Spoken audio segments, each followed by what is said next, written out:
The screaming stopped at exactly 3:17 a.m. Kojo had memorized that time because it was when everything changed, when the red earth of his village soaked up something far darker than the seasonal rains. The flames had consumed 3 huts that night, including the one where little Amma slept. But that wasn't the worst part. The worst part was what Kojo saw dancing in those flames, laughing as the smoke billowed toward the baobab tree. And now, 6 months later, that same shadow had become his only friend. "You're talking to yourself again," Akusa whispered as she passed him on the dusty path to the well.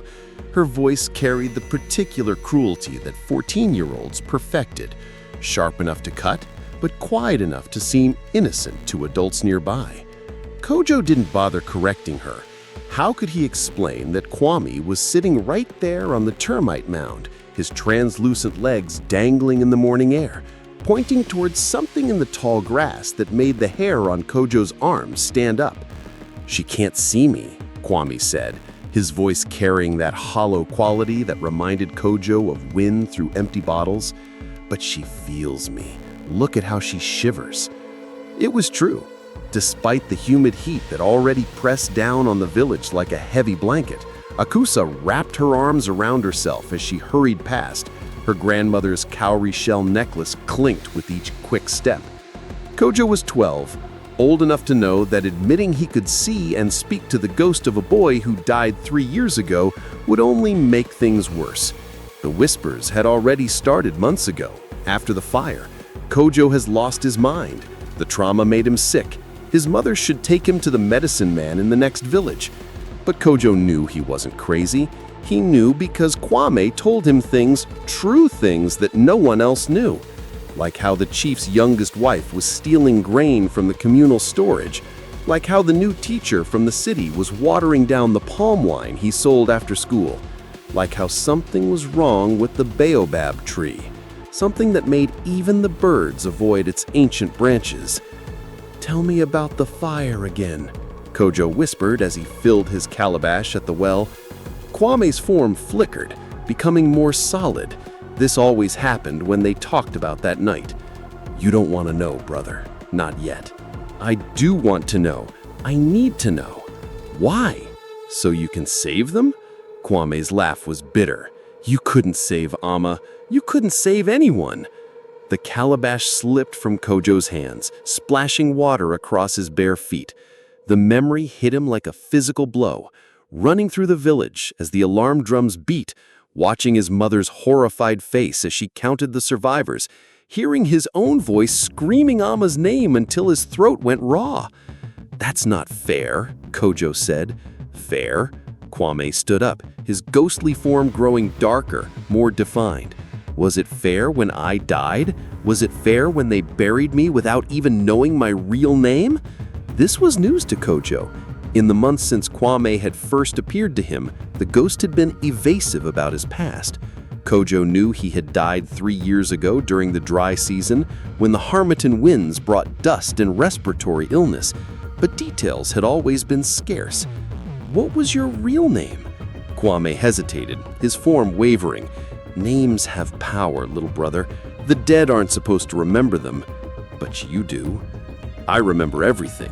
That's my curse." Kwame pointed toward the village center, where Kojo's Nana sat in the shade of her hut, weaving baskets from dried palm fronds. "Your Nana knows my real name. She's the one who gave me the name Kwame when I was dying, because she said every child deserves to be called something beautiful before they pass." Kojo felt a chill despite the climbing temperature. His Nana was the village's unofficial keeper of stories, the one who remembered births and deaths and marriages going back 50 years. If anyone would know about a boy who died 3 years ago, it would be her. "Why haven't you told me to ask her?" "Because she's the only one who can send me away, and I'm not ready to go." The admission hung between them like smoke. Kojo understood.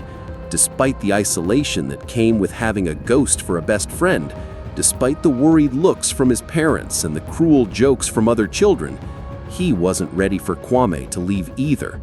The ghost was the only one who believed him about what he'd seen in the fire that night. The the shadow that danced and pointed and seemed to direct the flames towards specific huts. "The shadow is getting stronger," Kwame said, as if reading his thoughts. "What does it want?" What all shadows want: to become real. That afternoon, while his parents worked in the cassava fields, Kojo made his way to his grandmother's compound. She was alone, as he'd hoped, sorting through dried herbs she'd collected from the forest. Her weathered hands moved with practiced efficiency, separating leaves from stems, setting aside roots that would be ground into powder. "Nana," he said, settling cross-legged on the woven mat beside her. "Ah, Kojo, you look troubled today." She didn't look up from her work, but her voice carried the warmth that had comforted him since childhood. "More troubled than usual. I want to ask you about a boy who died 3 years ago." Her hands stilled. "What boy?" "You called him Kwame, but that wasn't his real name." Now she did look up, her brown eyes sharp and alert. "Where did you hear that?" Kojo took a breath. This was the moment. Either his grandmother would confirm he was losing his mind, or she would validate the one relationship that made sense to him anymore. "He told me himself." The silence stretched between them like a held breath. A gecko chirped from somewhere in the thatched roof above their heads. In the distance, Kojo could hear children playing a clapping game, their voices high and bright with laughter. "You can see him?" her grandmother said finally. It wasn't a question. "Yes." "And he speaks to you?" "Yes." She nodded slowly, as if confirming something she'd long suspected. "His name was Kofi. He came to our village during the dry season, 3 years past. Thin as a shadow, burning with fever. No family, no friends, just a boy who'd walked too far looking for a place to belong." "How did he die?" "Sickness took him, but that's not the whole truth." She returned to sorting her herbs, but her movements were more careful now, deliberate. "He died angry, Kojo. Angry and alone. I tried to comfort him in his last days, but there was something eating at him from the inside, something he could never tell me." "What kind of something?" "The kind of secret that keeps the dead from resting." She reached for a clay pot, began dropping selected herbs inside, the kind that creates other things. "What kind of things?" "Shadows that don't behave as shadows should, whispers that carry on windless nights, fires that burn where no fires should burn." Kojo's heart began to race. "Nana, the night of the fire?" "I know what you saw, child. The question is, are you ready to know why?" Before Kojo could answer, a commotion erupted from the direction of the village center. Shouts, running feet, the sound of someone crying. He and his grandmother hurried outside to find people clustering around the baobab tree. Amma's mother knelt in the dust, clutching something to her chest. As Kojo got closer, he could see that it was a small cloth doll, the kind Amma used to carry everywhere. But this doll was wrong somehow, blackened as if it had been touched by fire, though it hadn't burned. "Where did you find it?" Chief Osei asked, his voice heavy with concern. "In the hollow of the tree," Amma's mother sobbed, "right where she used to hide her treasures. But it's been 6 months. Why would it appear now?" Kojo felt a familiar chill creep up his spine. He turned to look for Kwame and found the ghost standing at the edge of the crowd, his form more solid than Kojo had ever seen him. And behind Kwame, barely visible in the afternoon shadows, was something else, something that moved wrong, like smoke given malicious intent. "It's starting," Kwame said, his voice reaching Kojo despite the noise of the crowd. "What's starting?" "The shadow is ready to come home." That night, Kojo lay awake on his sleeping mat, listening to his parents' whispered conversation from the next room. It's getting worse. Today he was talking to empty air right in front of everyone. He just needs time to heal. The fire was traumatic. It's been 6 months, Essie. 6 months of him talking to invisible friends and acting like he knows secrets. Taking him to Pastor Mensa tomorrow, maybe prayer. Kojo closed his eyes, fighting back tears. Even his parents, who loved him more than life itself, thought he was broken. Only Kwame understood, and Kwame was dead. A soft touch on his shoulder made him look up. Kwame sat beside him, more translucent than usual, as if speaking his real name had somehow diminished him. "Tell me the truth," Kojo whispered. "All of it." Kwame was quiet for so long that Kojo thought he might not answer. When he finally spoke, his voice was barely audible. "I died angry because I knew who was going to die next, and I couldn't warn anyone."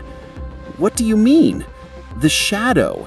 It's not just random destruction, Kojo. It chooses. It feeds on specific kinds of pain." Kwame's form flickered. "I saw it the night I died. It was standing over my sleeping mat, deciding whether I was worth taking." It was standing over my sleeping mat, deciding whether I was worth taking. I was already dying, so it left me, but not before showing me what it really was, which is grief. Old grief that never found peace. It takes the shape of shadows and feeds on fresh tragedy. Every time someone dies in fear or pain, it grows stronger. Kojo felt ice in his veins. Whose grief? A mother who lost her child 50 years ago. A woman who died believing her baby had been stolen in the night, when really the child had simply wandered into the forest and gotten lost. Kwame pointed toward the baobab tree, visible through the open doorway. She's buried at the base of that tree. Her grief soaked into the roots, and the roots remembered. And now? Now the shadow is strong enough to bring her back, to give her grief a body, a voice, a way to make others feel what she felt. Kwame's voice grew urgent. The fire wasn't random, Kojo. It was practice. The shadow was learning how to manipulate the physical world. And tonight, it's ready to try again. As if summoned by his words, an orange glow began to flicker in the distance. Not the warm light of cooking fires or oil lamps, but something harsher, hungrier. Kojo jumped to his feet. "Another fire?" "No," Kwame said, standing as well. "Something worse. It's bringing her back." They ran together through the village, Kojo's bare feet silent on the packed earth, Kwame flowing beside him like a wisp of moonlight. Other people were emerging from their huts now, drawn by the strange light and an inexplicable sense of wrongness that made their skin crawl. The light was coming from the baobab tree. As they got closer, Kojo could see that the ancient trunk was glowing from within, as if the wood itself had become luminous. The massive branches cast writhing shadows that moved independently of the wind, and at the base of the tree, where the roots disappeared into the earth, the ground was beginning to crack. "She's coming up," Kwame whispered. The first hand broke through the soil at 11:43 p.m. It was a woman's hand, delicate but wrong, fingers too long and joints that bent in directions human joints shouldn't bend. The fingers flexed, digging into the earth, pulling. More cracks appeared, spreading outward like a spider web. The villagers who had gathered began to back away, muttering prayers and protective charms, but they couldn't look away. None of them could look away. "We have to help her," Kojo said suddenly. "Help her?" Kwame stared at him. "Kojo, she's not human anymore. She's grief given form. She'll destroy everyone." "No, that's not what she wants." Kojo felt the certainty settle in his bones. "She just wants her child back. She's been looking for him for 50 years. Her child is dead, Kojo, long dead." "I know." Kojo looked at his ghostly friend, understanding dawning in him. "But you're not." Kwame went very still. "What are you saying?" "You said you walked too far looking for a place to belong. What if you were looking for someone? What if the reason you can't rest is because you never found what you were really searching for?" More of the woman emerged from the ground, an arm, a shoulder, part of a torso that was more shadow than flesh. The air around the tree began to smell of old earth and deeper sorrows. "Think about it," Kojo pressed. "Why can only I see you? Why do you know things about this village that a stranger shouldn't know? Why does your presence make people uncomfortable in ways they can't explain?" "Because I'm dead," Kwame said, but his voice lacked conviction. "Because you're lost," Kojo corrected. "Because you've been looking for your mother for 3 years, and she's been looking for her child for 50. The woman's head emerged from the earth, and several villagers screamed. Her face was beautiful and terrible, preserved by grief and earth magic, but twisted by decades of searching. Her eyes were hollow pits that seemed to hold all the darkness of underground places. Those eyes fixed on Kojo, and he felt the weight of her attention like physical pressure. "Where? Where?" she whispered, and her voice carried the sound of wind through empty graves. "Where is my son?" Kojo looked at Kwame, who was staring at the emerging figure with an expression of dawning recognition and terror. I remember her face. She used to sing to me. Kofi, the woman called, her voice growing stronger as more of her body emerged from the earth. Kofi, my baby, where are you?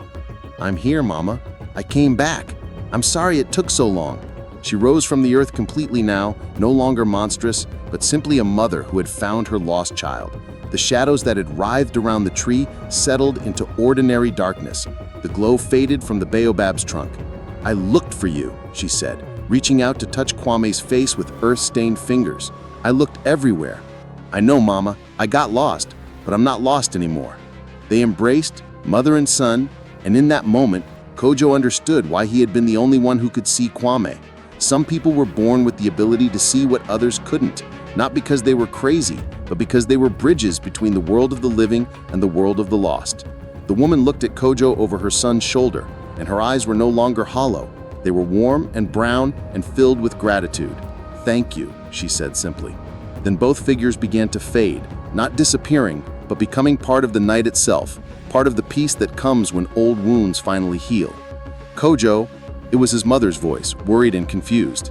She stood at the edge of the crowd with his father, both of them staring at Kojo standing alone by the tree.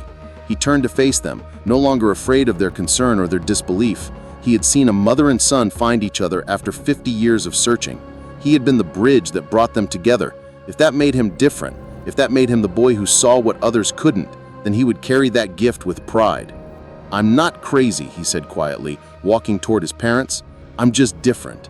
And in the gentle darkness that followed, as the village slowly returned to normal and the baobab tree stood peaceful under the stars, Kojo felt something he hadn't experienced in months. He felt ordinary.